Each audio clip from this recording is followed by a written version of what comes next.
Hello. This is the first time that I'm getting in touch with you all to clarify something, and I think this will be the first time that I'll be thinking twice before I speak my heart, because I'm anxious that my words might be misinterpreted. So forgive me if I take a while longer than usual to communicate my thoughts. And I'd like to do this in English. In a recent interview, I was asked if I was a supporter of the left or the right wing, and I clearly stated that I believe I'm neutral, and we need to be good human beings first before we identify ourselves with our beliefs, and that the oppressed need to be protected at any cost. So further into the interview, I went on to elaborate on how I look at things, and I had quoted two references which had a huge impact on me and which left me traumatized for days. In fact, after I watched the film The Kashmirfiles, I had the opportunity to speak with the director, and this was 3 months ago. I remember telling him that I was disturbed seeing the plight of the people at that time, and being someone that I am, I would never belittle tragedy like the genocide and the generations of people who are still affected by it. Having said that, I can never come to terms with the mob lynching incident that had taken place during our COVID times, because I remember seeing that video and being shaken for days.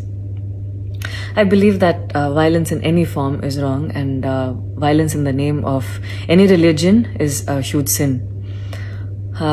So this is all that I intended to say, and that's all. But it was very disturbing to see that many people online justified the mob lynching incident, and I don't think any of us have the right to take another person's life.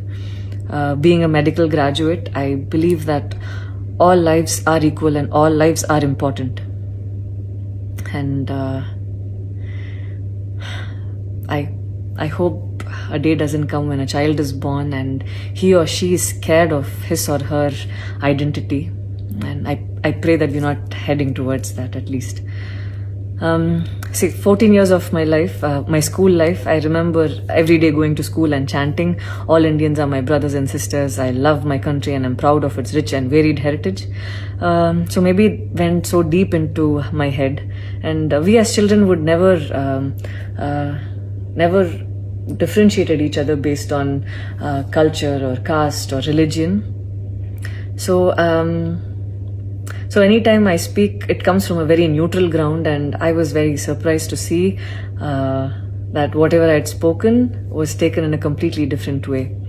And it was also very upsetting to see that a lot of prominent personalities and websites had carried a snippet from the previous interview that I had given, even without seeing the complete interview or the genuinity behind what was said. I would like to take this opportunity to thank the people who stood by me the last few days, because I remember feeling so alone and conflicted, wondering what I did wrong. And it was heartwarming to see that a lot of people raised their voice in support of me, and I felt like they knew me for who I am. So thank you so much for making me feel like I wasn't alone. So I wish you all happiness, peace and love. Thank you so much.